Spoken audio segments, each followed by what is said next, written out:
11th class students, good evening all of you. मेरे प्यारे बच्चों, केमिकल बॉन्डिंग का आगाज हो गया है और करने केमिकल बॉन्डिंग को फिर से आसान टेक्नोलॉजी एक्सपर्ट वंश कैमरामैन यश के साथ आ गए हैं अमित चौहान। मेरे प्यारे बच्चों, जो कल का लेक्चर हमारा था उसमें हमने introductory part chemical bonding chapter का शुरू कर दिया था। जैसा कि हमने आपको बताया, ये चैप्टर क्लास 12th सीबीएसई और ICSE, JEE, NEET, BTech, chemical engineering सबके लिए बहुत इंपॉर्टेंट है।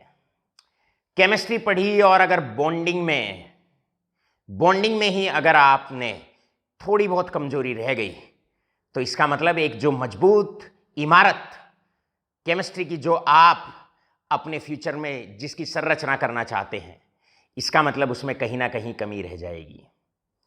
तो हम कोशिश करते हैं और पॉजिटिव रहते हैं। हम कोशिश करेंगे कि सारी चीजें सरलतापूर्वक आसानी से अपने बच्चों के मस्तिष्क में उतारी जाएं, ताकि आसानी से वो मेरे प्यारे बच्चों के दिल पे ट्रांसफर हो जाए और जब एग्जामिनर पूछे तो आंसर सीट्स पे आसानी से ट्रांसफर हो जाए।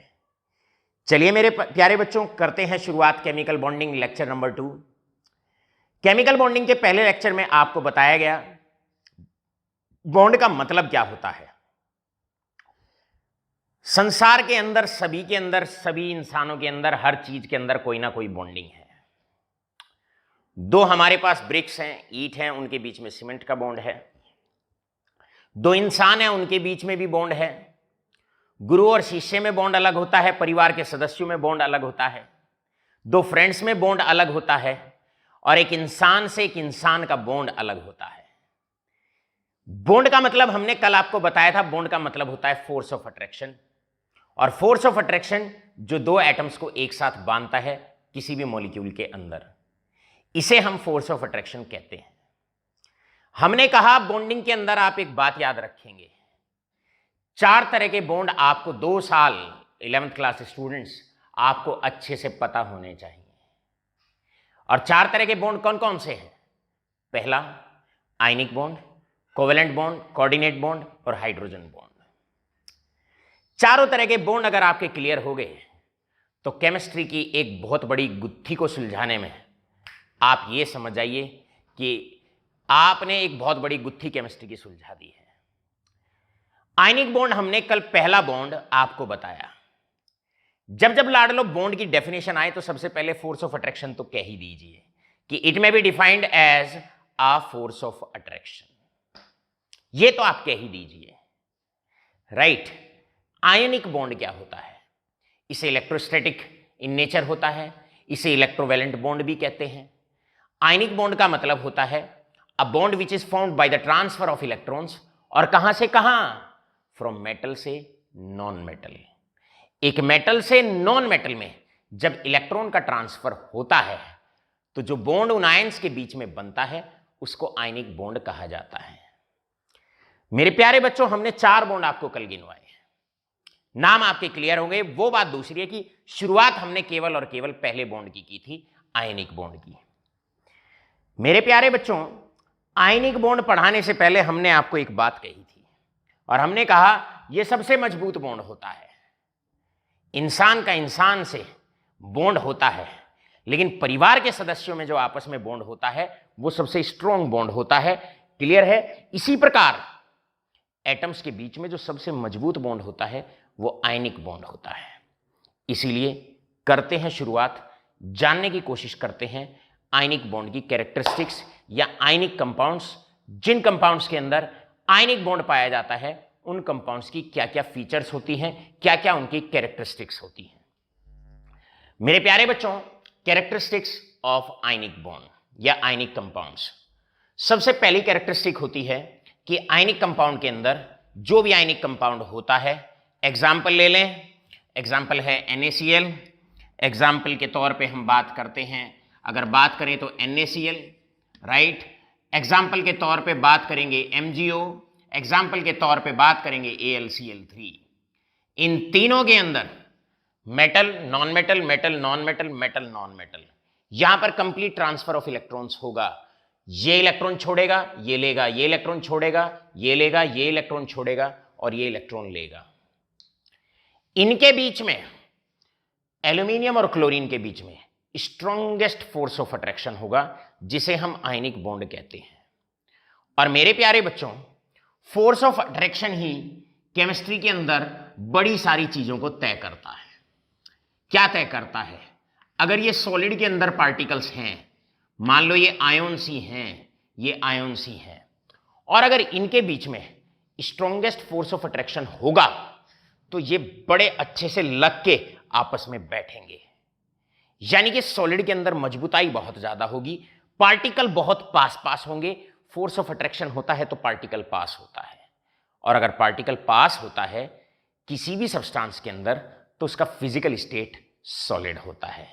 सो यहां पर because of strongest force of attraction, ionic compounds, यहां पर हम लिखेंगे ionic compounds are solid in nature, they are solid in nature.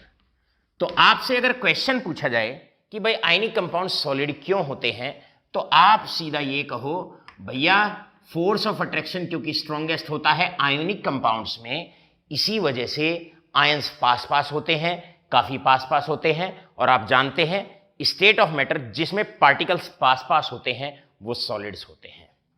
अगर इन्हीं के बीच में फोर्स ऑफ अट्रैक्शन कम होता तो ये पार्टिकल दूर दूर चले जाते और फिजिकल स्टेट लिक्विड होता या गैस होता। तो पहले क्वेश्चन का जवाब देने के लिए आप तैयार हो जाइए, और पहला क्वेश्चन आपका क्या है? Why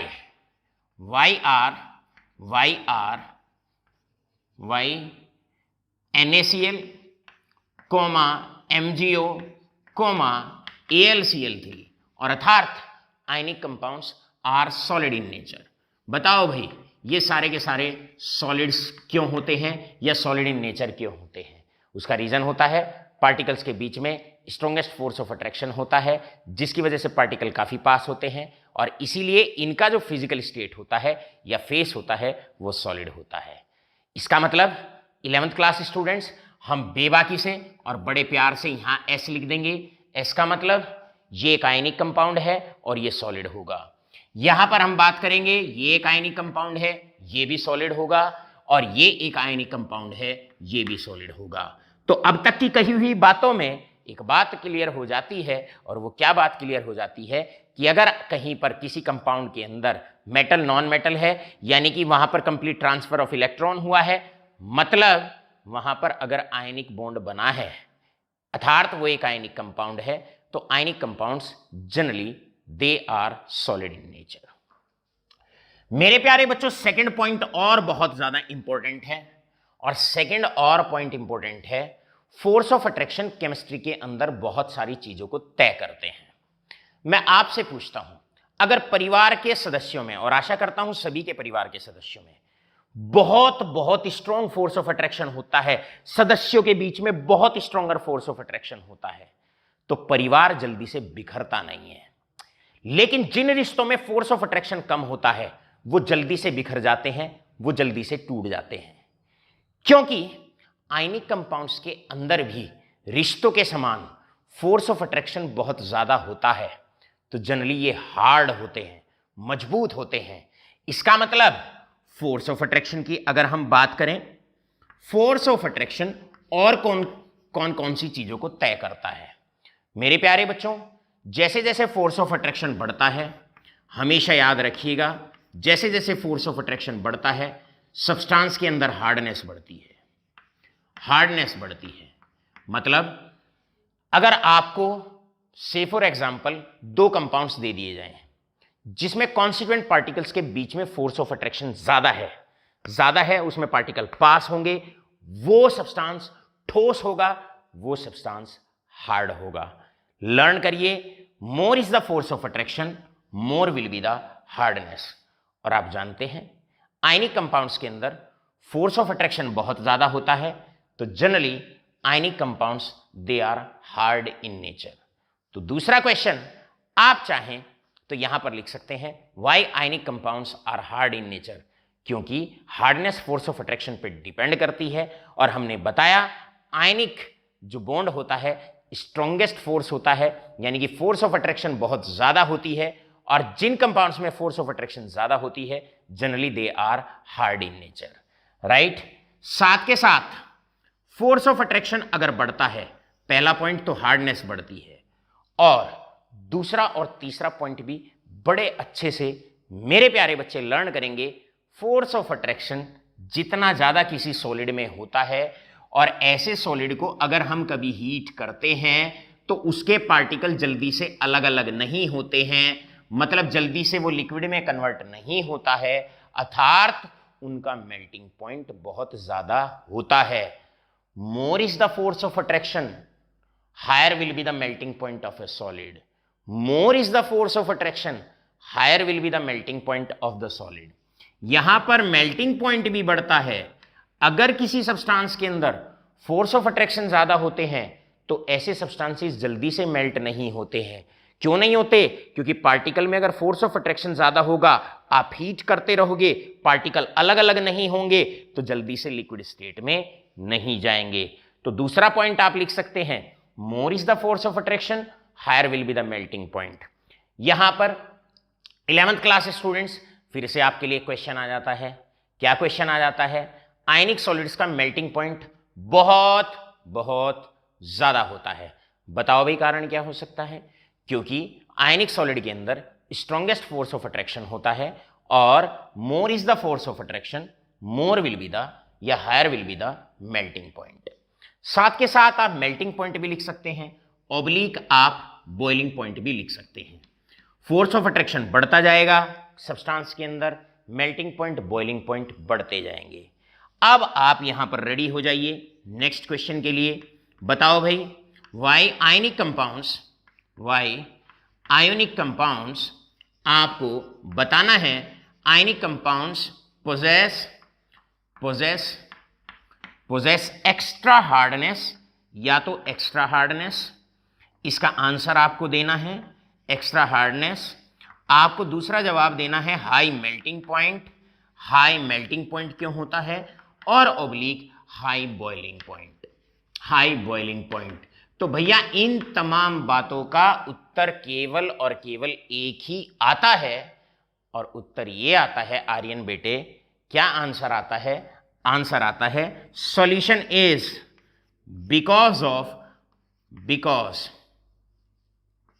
because in ionic compounds, अगर आयनिक कंपाउंड्स की बात करते हैं, आयनिक कंपाउंड्स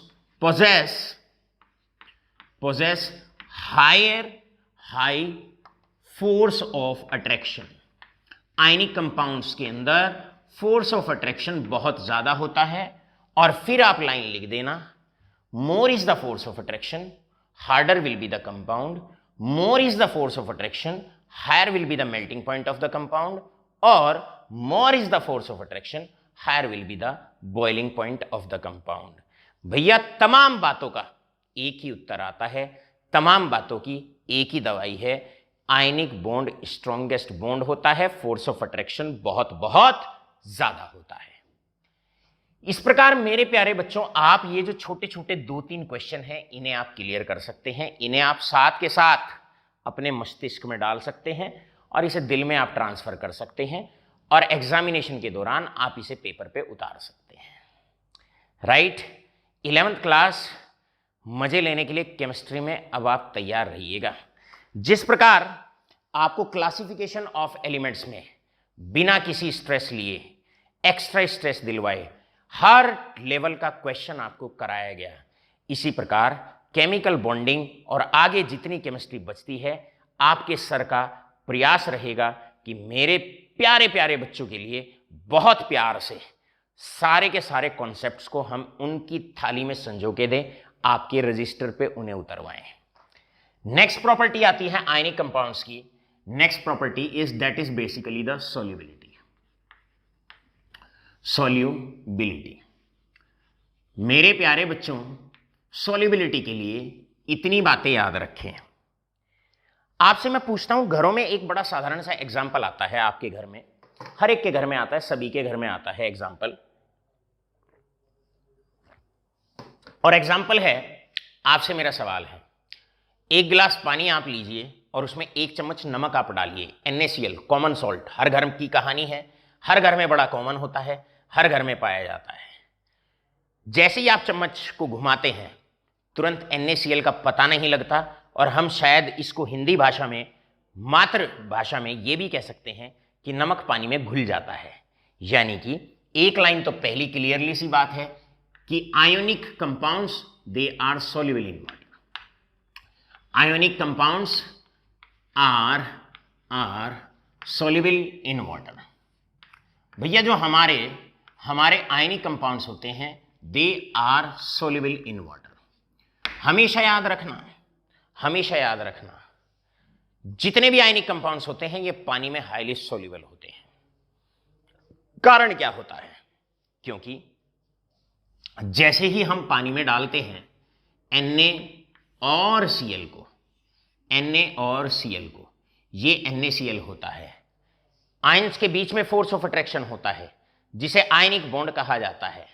जैसे ही हम इसको पानी के अंदर डालते हैं, पानी के अंदर डालते ही पानी दोनों आयंस के बीच में आ जाता है, Na पॉजिटिव को अलग कर देता है, Cl नेगेटिव को अलग कर देता है। और साधारण भाषा में एक बात याद रखना, जो भी चीज पानी के अंदर जाके टूट जाती है, नमक बाहर आयंस की फॉर्म में होता है, लेकिन जैसे ही पानी डलता है दोनों आयंस अलग अलग हो जाते हैं, Na पॉजिटिव अलग बह के निकल जाता है, Cl नेगेटिव अलग बह के निकल जाता है। तो हम कह सकते हैं they are soluble in water. इसका मतलब आपके लिए पानी में सॉल्युबिलिटी के लिए कंडीशंस, मेरे प्यारे बच्चों 11th और 12th में शायद हम 8 से 10 कंडीशन ये बताते हैं कि एक कंपाउंड को पानी में सॉल्युबल होने के लिए किन किन कंडीशंस को फॉलो करना पड़ता है।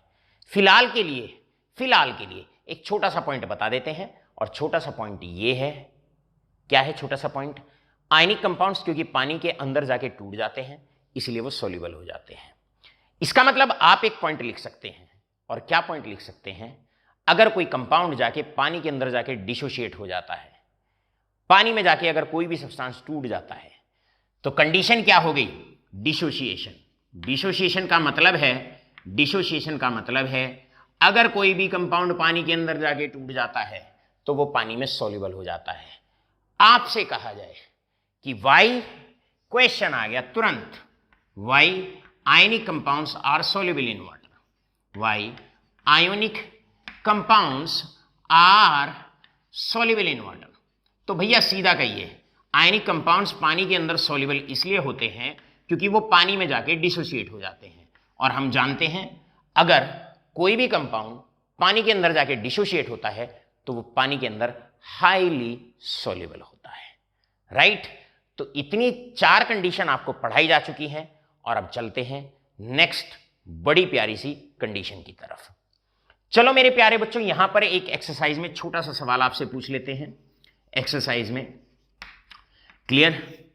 आपसे अगर मैं पहला क्वेश्चन ये पूछूं जो अब तक पढ़ाया गया है उसके क्वेश्चनिंग पार्ट को कवर अप करते हैं। आपसे अगर मैं पूछूं कि भाई वाई, हालांकि ये आयनिक कंपाउंड नहीं है, C6H12O6 is soluble in water. आपसे पूछा जाए भाई ग्लूकोज पानी के अंदर सॉल्युबल क्यों होता है, तो सीधा आप आंसर कह दो। क्या आप आंसर कह सकते हो? Because of dissociation. आपसे पूछा जा सकता है ग्लूकोज की जगह आपसे पूछ लें MgCl2 आयनिक कंपाउंड, आपसे पूछ लें AlCl3 कि भाई ये सब जो कंपाउंड्स होते हैं ये पानी में सॉल्युबल क्यों होते हैं, तो आप बड़े इजीली, बड़े प्यार से आप आंसर दे सकते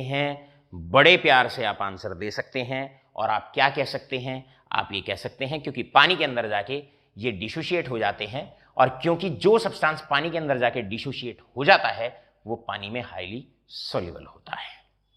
अब एक क्वेश्चन जो अब तक के पढ़ाए हुए पूरे कॉन्सेप्ट को आपके दिमाग में कवरेज करेगा, आपके दिमाग की पूरी कवरेज करेगा।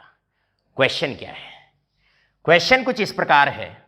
Question number 2, compare. मेरे प्यारे बच्चों, आपको नंबर 1 आपको हार्डनेस कंपेयर करनी है। हार्डनेस आपको कंपेयर करना है मेल्टिंग पॉइंट, आपको कंपेयर करना है बॉइलिंग पॉइंट। आपको ये सारी चीजें कंपेयर करनी है। किस किस की कंपेयर करनी है? I2, right, I2 versus I2 versus NaI, number 1 आपको, या वर्सेस NaCl, वर्सेस NaCl आपको ये कंपेयर करना है। और क्या कंपेयर करना है? आपको कंपेयर करना है, हार्डनेस कंपेयर करनी है, मेल्टिंग पॉइंट और बॉइलिंग पॉइंट कंपेयर करना है I2 का वर्सेस NaCl। मेरे प्यारे बच्चों, इसमें भी 2 एटम हैं, इसमें भी 2 एटम हैं, लेकिन यहां एक मेटल है और एक नॉन मेटल है।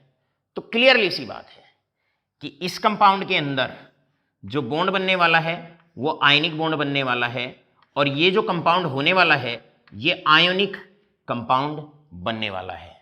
और आप जानते हैं आयनिक कंपाउंड्स के अंदर फोर्स ऑफ अट्रैक्शन ज़्यादा होती है, और जितनी ज़्यादा फोर्स ऑफ अट्रैक्शन होती है उतनी ज़्यादा हार्डनेस होती है, और उतना ही ज़्यादा मेल्टिंग पॉइंट और बॉइलिंग पॉइंट ऐसे कंपाउंड का पाया जाता है। यहां पर एटम तो 2 हैं, लेकिन दोनों ही नॉन मेटल हैं, तो यहां पर आयनिक बॉन्ड नहीं होगा। अब आपके मस्तिष्क में एक बात क्लियर हो जानी चाहिए कि जो आयनिक बॉन्ड होता है स्ट्रॉन्गेस्ट फोर्स ऑफ अट्रैक्शन होता है। ये आपके सर, आपके दिमाग में, आपके सर में डलवाना चाहते हैं, आपके सर आपके सर में डालना चाहते हैं ये बात, राइट। दोनों सर अलग अलग, एक छोटा और चिंटू दिमाग को कहा गया है, और एक सर मुझे रिप्रेजेंट कर रहा है। चलिए नेक्स्ट पॉइंट इसी में बी पार्ट आता है आपसे, NaCl वर्सेस MgCl2। अब अगर कभी भी 2 आयनिक कंपाउंड्स अगर आपको दे रखे हो, ये भी आयनिक कंपाउंड है, ये भी आयनिक कंपाउंड है, तो याद रखिए आयनिक कंपाउंड की स्ट्रेंथ कल हमने बताया था कि भाई बताओ मजबूत आयनिक बॉन्ड किसके अंदर होगा, या मजबूत आयनिक बॉन्ड के कौन कौन से फैक्टर होते हैं। आयनिक बॉन्ड की जो स्ट्रेंथ होती है वो 2 फैक्टर्स पर डिपेंड करती है। पहला factor that is directly proportional to the charge. जैसे जैसे आयंस पे चार्ज बढ़ता है आयनिक कंपाउंड के अंदर, आयनिक बॉन्ड की स्ट्रेंथ बढ़ती है, फोर्स ऑफ अट्रैक्शन बढ़ता है। And ionic bond is inversely proportional to the size, या strength of ionic bond is inversely proportional to the size. अगर साइज बढ़ता है तो स्ट्रेंथ ऑफ आयनिक बॉन्ड कम होती है, फोर्स ऑफ अट्रैक्शन कम होती है। मेरे प्यारे बच्चों, Cl के कारण तो यहां डिफरेंस शायद नहीं आएगा, Cl के कारण डिफरेंस नहीं आएगा। अगर डिफरेंस आएगा तो Na के कारण जहां +1 चार्ज है, और मैग्नीशियम के कारण आएगा जहां +2 चार्ज है। आप जानते हैं charge is directly proportional to the force of attraction, charge is directly proportional to the force of attraction, या स्ट्रेंथ ऑफ आयनिक बॉन्ड, या लैटिस एनर्जी, इन सब एक ही बात है।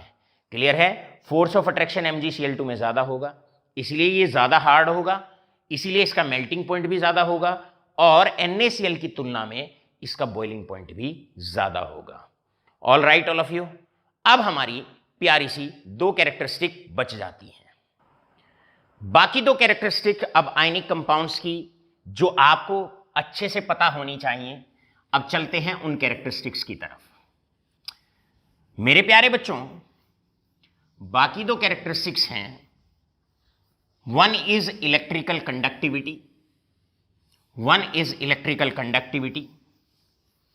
And second one is that is about the speed of ionic compounds, speed of reaction. Next is, we shall be talking about, next characteristic is electrical conductivity.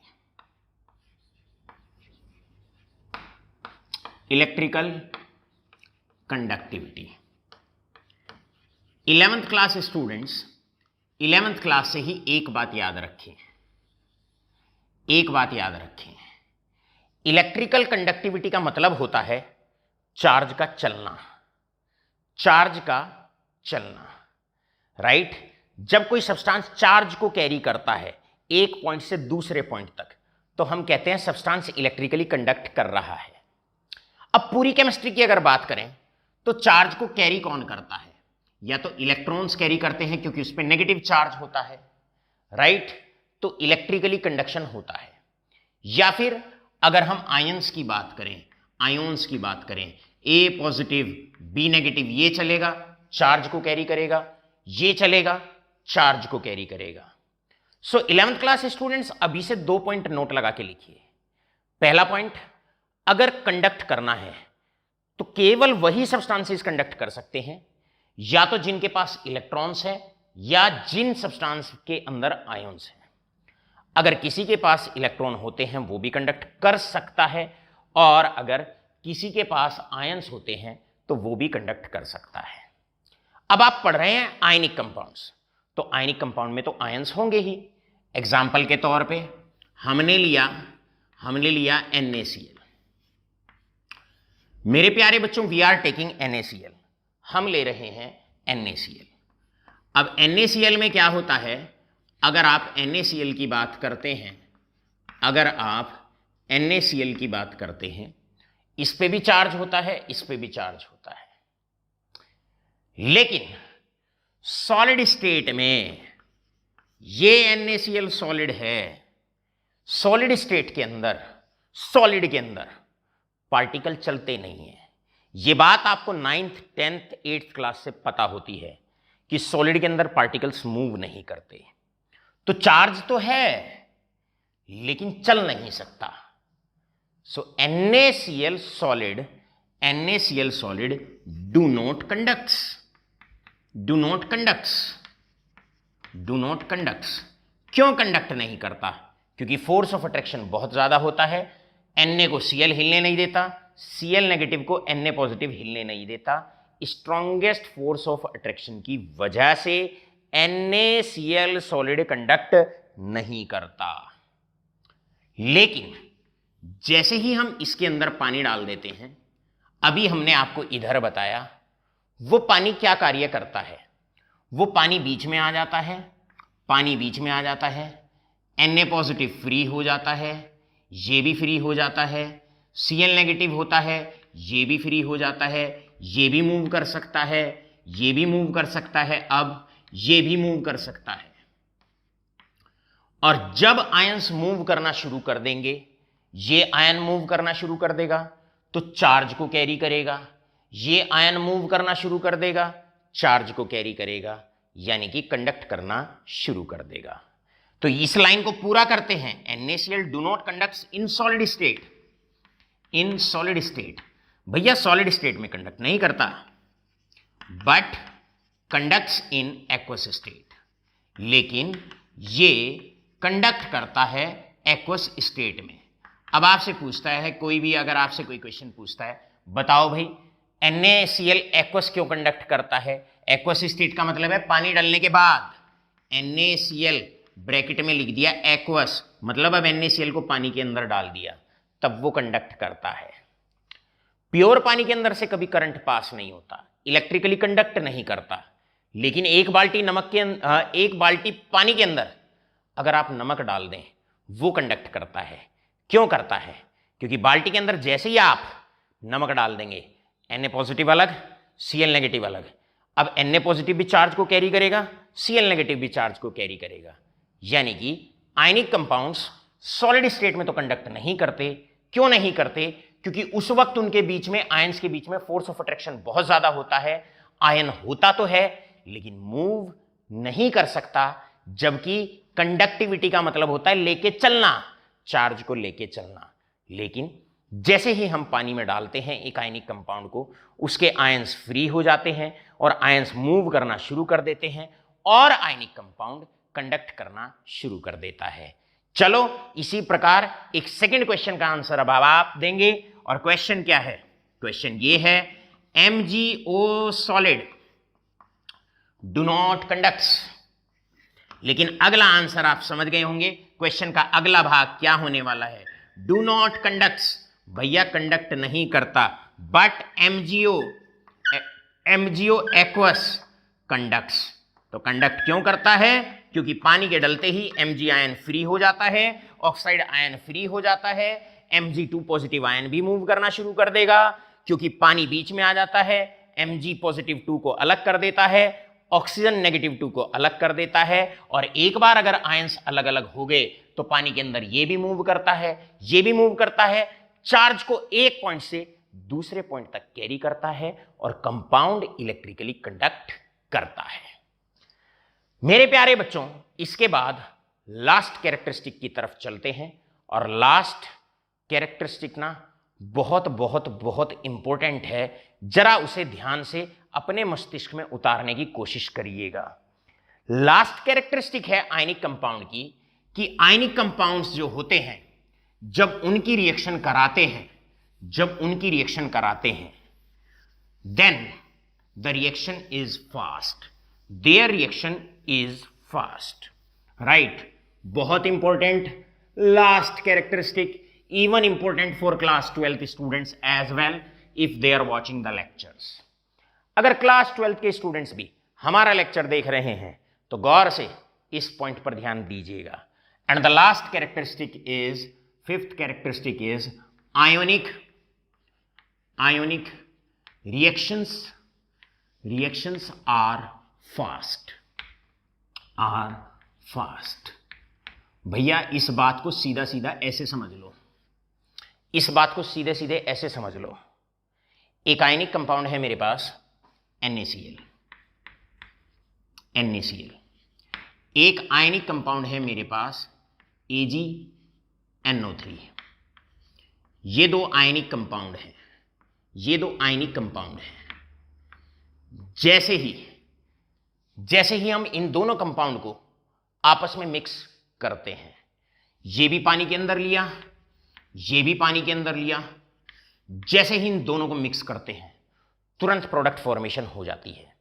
एक test tube में ये लिया, एक टेस्ट ट्यूब में ये लिया, झट से रिएक्शन हो जाती है। बनता है, क्या बनता है? ये बनेगा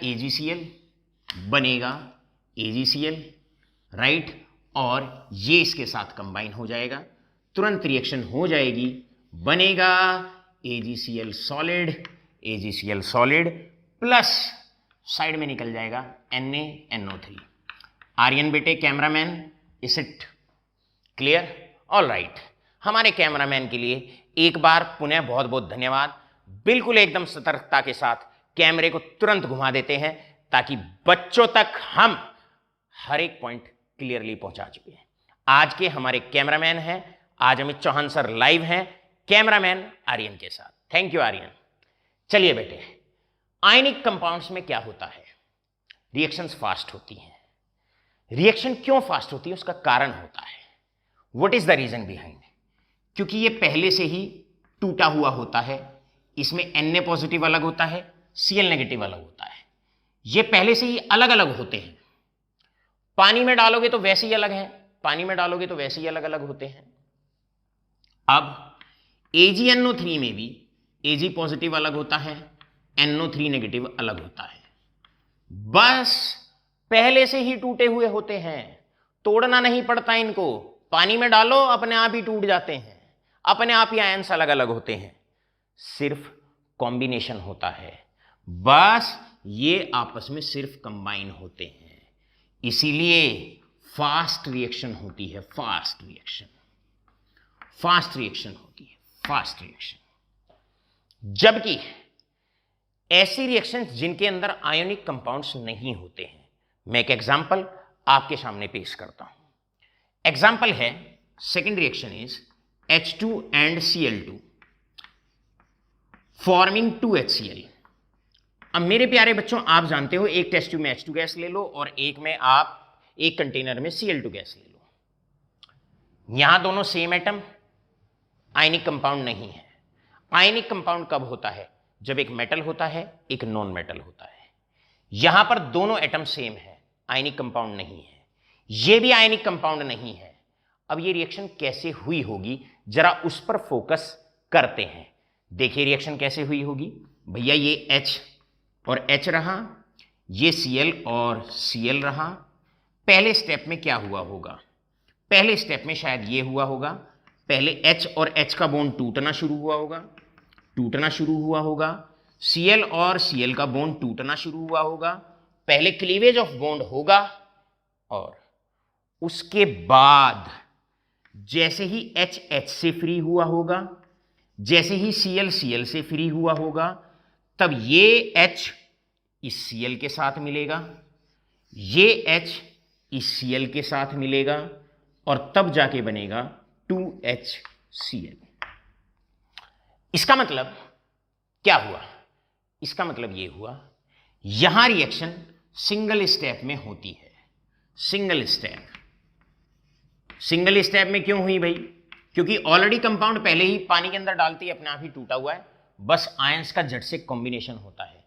पॉजिटिव नेगेटिव तुरंत आपस में एकदम चिपक जाते हैं, जल्दी से कंबाइन हो जाते हैं।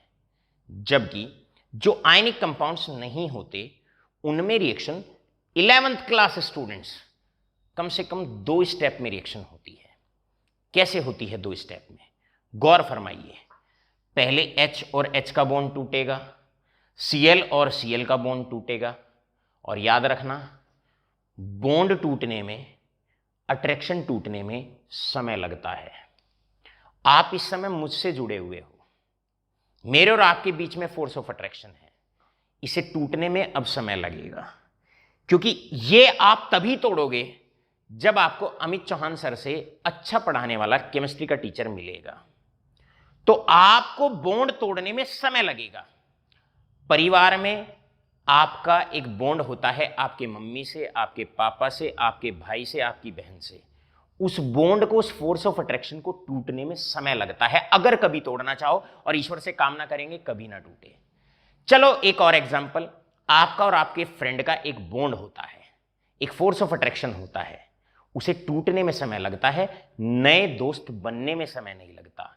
तो याद रखना, यहां बॉन्ड तो टूटते ही नहीं है आयनिक रिएक्शंस के अंदर, उसके अलावा अगर कंपाउंड्स होते हैं, आयनिक कंपाउंड्स के अलावा अगर कंपाउंड्स लोगे तो उनमें तो क्या होता है? बॉन्ड होता है, पहले बॉन्ड टूटता है, cleavage of bond takes place, उसके बाद पहले बॉन्ड टूटेंगे and it takes a lot of time.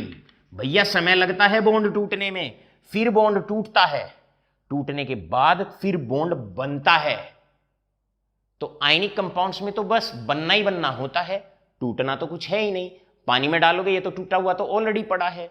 तो यहां पर कोई बॉन्ड का क्लीवेज नहीं होता, तो कहीं पर भी समय वेस्ट नहीं होता। इसीलिए कहा जाता है ionic reactions are fast reactions. Ionic reactions are fast reactions. अब आपसे क्वेश्चन आए, और क्वेश्चन आए कुछ इस प्रकार से, फॉर एग्जाम्पल मेरे प्यारे बच्चों से क्वेश्चन आया इसी के बिहाफ पर, बताओ भाई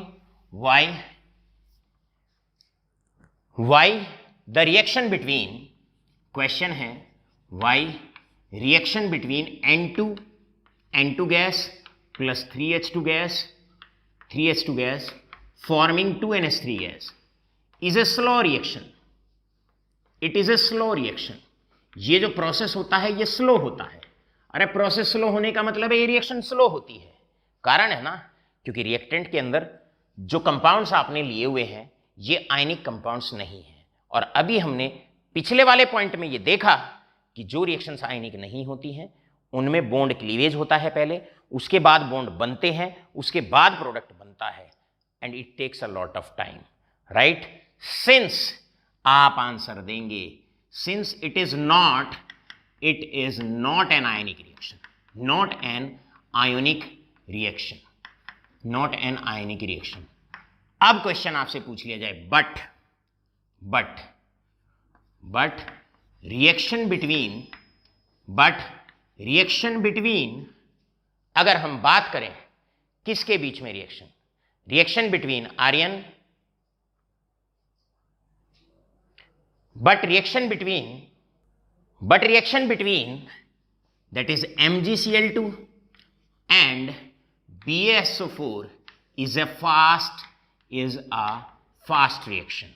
तो भैया सीधा कहो फास्ट रिएक्शन क्यों है? Since it is an ionic reaction, metal non metal, यहां पर आयनिक कंपाउंड है भैया, ये एक आयनिक रिएक्शंस है, and we know that ionic reactions are fast reactions, they are fast reaction. कई बार क्या होता है बच्चों, समटाइम व्हाट हैपन्स बेसिकली, कई बार ऐसा होता है कि बच्चों को थोड़ा सा कंफ्यूज करने के लिए या ये जानने के लिए कि बच्चा सिर्फ रटता है बात को या समझता भी है, राइट। इसको चेक करने के लिए एमसीक्यूज के अंदर, नीट के अंदर, जेई के अंदर सब कुछ सेम ही होता है, सारा यही पूछा जाता है, बस एमसीक्यूज की टर्म्स थोड़ी सी अलग होती हैं। कैसे? मैं इन्हीं टॉपिक पर पूछा गया एक आईआईटी जेईई और नीट का क्वेश्चन अपने 11th क्लास के प्यारे बच्चों से डिस्कस करता हूं। और क्वेश्चन क्या है? क्वेश्चन है कुछ इस प्रकार, नीट के लिए और जेईई के लिए आपसे क्वेश्चन जनरली जो पूछा जा सकता है वो ये वाला क्वेश्चन आपसे पूछा जा सकता है। Previous year asked neat and JEE questions. Question था why precipitate forms immediately, why precipitate forms immediately on mixing aqueous solutions of NaCl, aqueous solution of NaCl and AgNO3, right.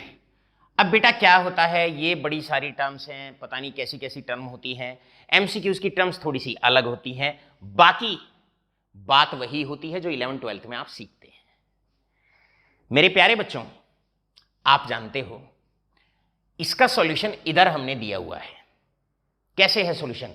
ध्यान से पहचानने की कोशिश करो। NaCl और AgNO3 को एक टेस्ट ट्यूब में ये है, एक टेस्ट ट्यूब में ये है। जैसे ही हम इसको मिक्स करते हैं, क्योंकि ये दोनों आयनिक कंपाउंड हैं और अभी हमने आपको बताया आयनिक कंपाउंड्स के अंदर जो रिएक्शन होती है वो फास्ट रिएक्शन होती है। अब अगर ये दोनों को जैसे ही मिक्स करते हैं तुरंत फास्ट रिएक्शन होती है और फाइनली जो टेस्ट ट्यूब आपका होता है उस टेस्ट ट्यूब के अंदर ये आपके पास सॉल्यूशन रहा और टेस्ट ट्यूब के अंदर तुरंत बन जाता है। ये देखिए बेटे, आर्यन इधर दिखाई पड़ रहा है, ये राइट। ये रहा आपके पास AgCl, ये रहा आपके पास AgCl सॉलिड। तो ये जो प्रेसिपिटेट होते हैं, ये प्रेसिपिटेट बेसिकली जो प्रेसिपिटेट होते हैं ये AgCl के होते हैं। प्रेसिपिटेट का मतलब है रिएक्शन का तुरंत होना।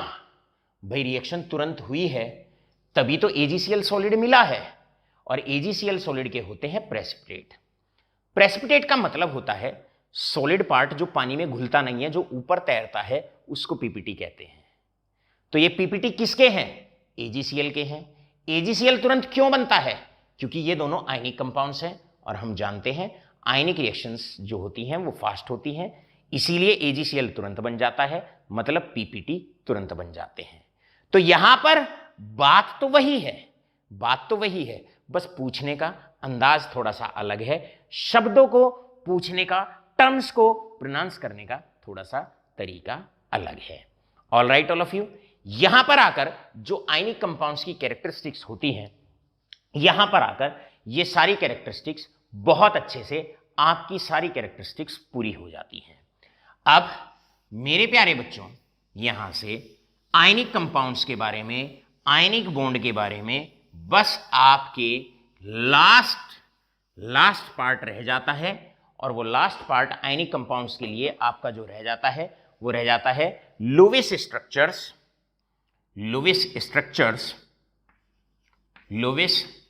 स्ट्रक्चर्स या इलेक्ट्रॉन डॉट डायग्राम।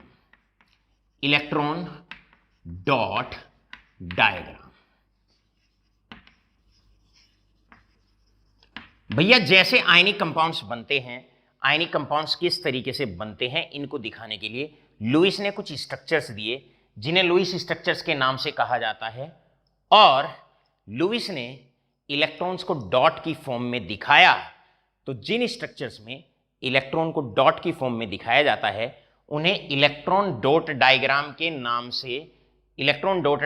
नाम से पहचाना जाता है।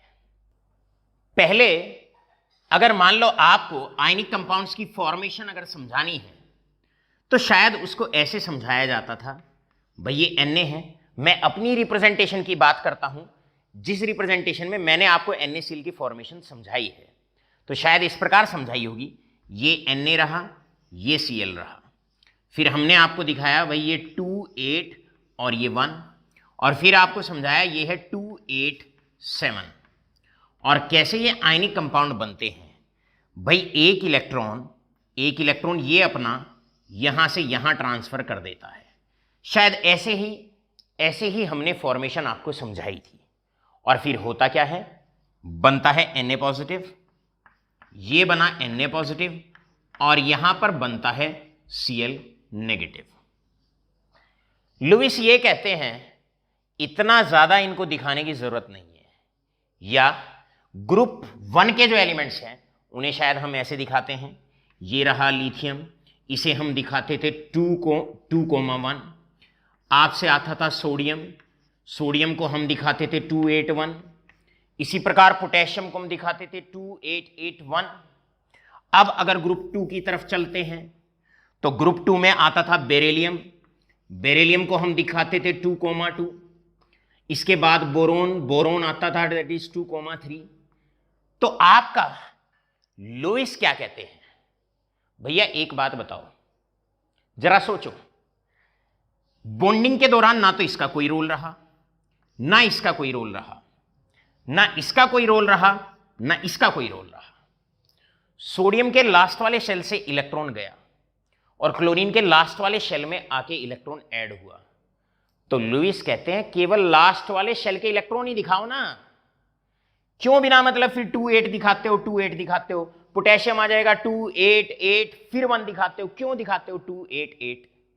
इसीलिए लुईस ने स्ट्रक्चर्स को या एटम्स के कॉम्बिनेशन को थोड़ा सा और सरल बनाया, और कैसे बनाया, इलेक्ट्रॉन्स को डॉट की फॉर्म में दिखाया।